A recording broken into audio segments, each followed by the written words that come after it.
In a progressively more secularized world, it sometimes seems that the only religious people out there are fanatics.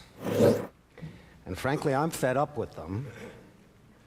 You look into any over-the-top, cruel, and wanton atrocity in the world today, and chances are you'll find some scripture-spouting nutbar, judging and condemning and punishing and happily killing the innocent while cloaked in the garb of faith.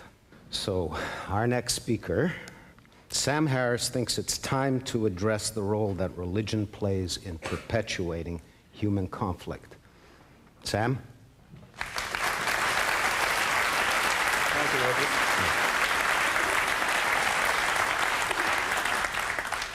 I'm going to talk about belief, specifically the problem of religious belief. Our world has been balkanized, as Moses just said, by incompatible religious dogmas. I want to say up front that my intention really is not to offend anyone. I'm not being deliberately provocative. I'm simply worried because I see no reason for us to expect to survive our religious differences indefinitely.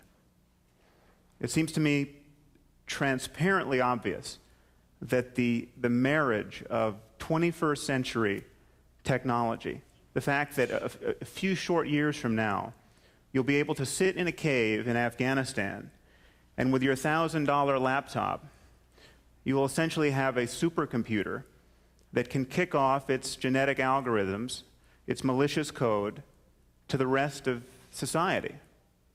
This alone makes this balkanization of our world, the separate moral identities, the fact that we're not identified just merely as being human beings, but we are Muslims and Jews, it makes it untenable. So, briefly, what is a belief? What does it mean to believe something to be true? Well, clearly, beliefs are representations of the world, but they're more than that. Beliefs really are machinery for guiding our behavior and emotion through time. So what do people believe? Well, where I come from, in the US, 22% of the population claims to be certain, literally certain, that Jesus is going to come down out of the clouds and save the day sometime in the next 50 years. Certain. Another 22% think he probably will come back in the next 50 years. This is 44% of the electorate. These people not only elect our congressmen and presidents, they get elected as congressmen and presidents. This should be terrifying to all of us. You take another effect of religious dogmatism in my own country. We have college-educated politicians resisting stem cell research, probably one of the most promising lines of research in biology to generate medical therapies, is being impeded by this medieval notion that the soul enters the zygote at the moment of conception, and therefore blastocysts in a petri dish, literally undifferentiated clumps of cells. The interests of these cells trump the interests of 8-year-old girls with diabetes or 40-year-old men with Parkinson's. Okay, the conversation never gets had. The moral arguments never even have to be made at a political level because it is fundamentally taboo to criticize someone's religious beliefs. Faith is really a conversation stopper.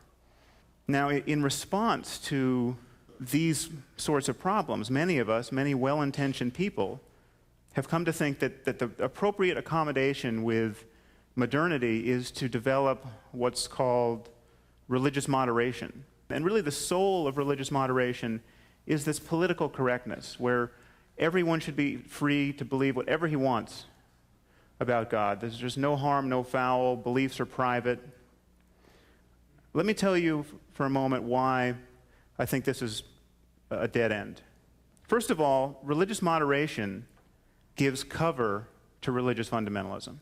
George Bush can call a press conference and announce to the world that he's going to appoint common sense judges. This is a quote.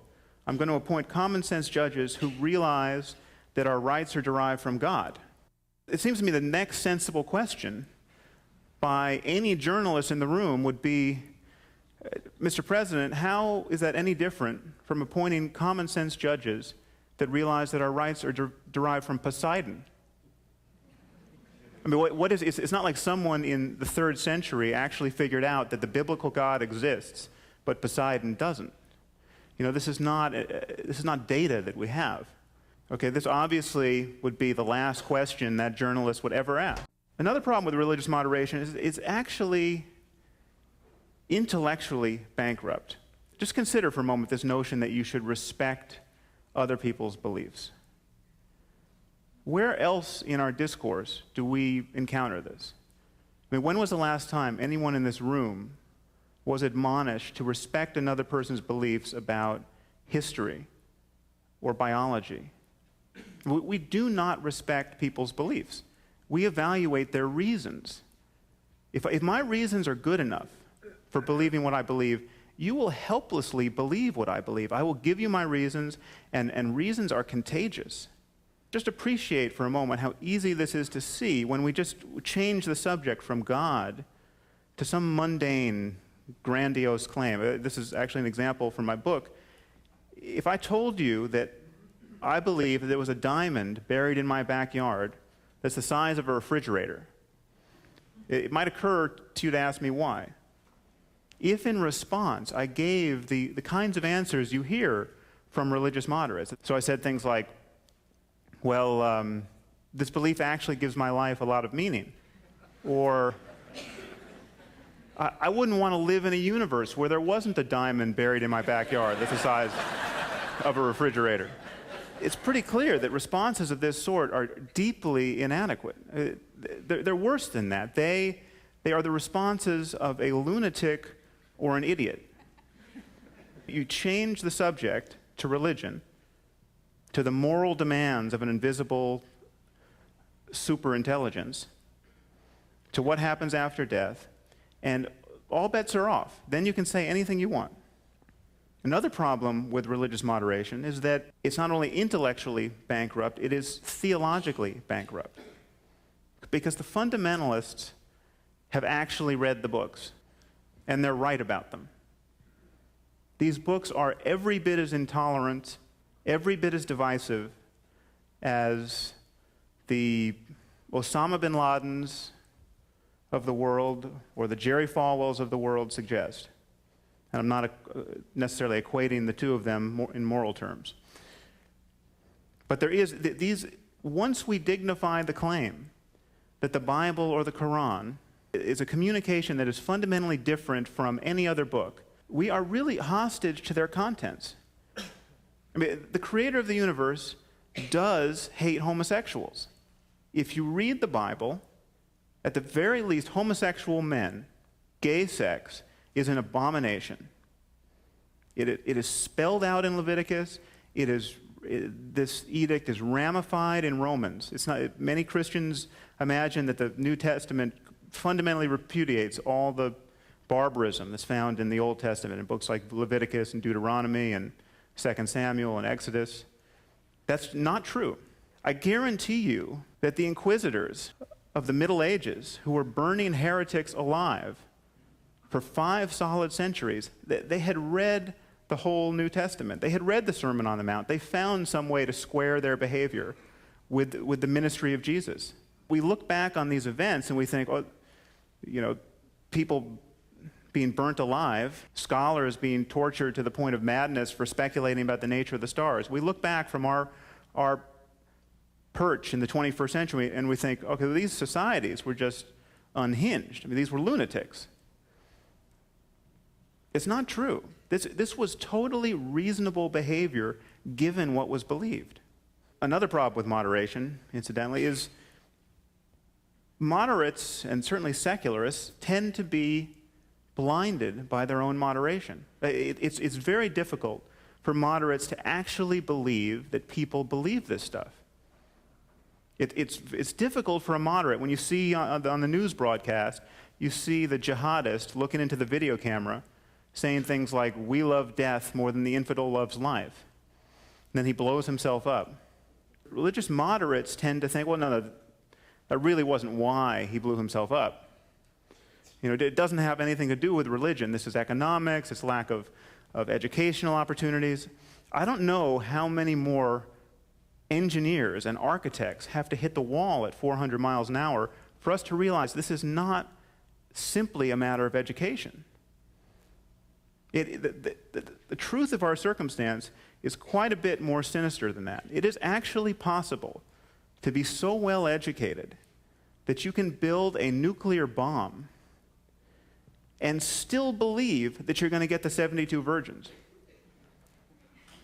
That's how balkanized our discourse is, and that's how easily partitioned the human mind is. I just want to say that whatever is true spiritually and ethically about our circumstance, there are no doubt there are spiritual truths. There are spiritual experiences human beings can have. And there are ethical truths. Whatever is true about that has to transcend culture. It has to transcend our cultural differences. There's a reason why we don't talk about Christian physics and Muslim mathematics. Because these truths actually, an experiment run here and in Baghdad actually works both places if it's teasing out something fundamental about the nature of the universe. That is true ethically, that is true spiritually. And the only thing that guarantees that our human conversation is open-ended is a willingness for us to have our beliefs about reality updated and revised by conversation. Because when the stakes are high, we have a choice between conversation and violence, both at the level of individuals and at the level of societies. So my pitch to you is really that the end game for civilization is not political correctness and tolerating all manner of absurdity. It is reason and reasonableness and an openness to evidence. Thank you very much. Thanks. Thank you. Thank you very much. Right time.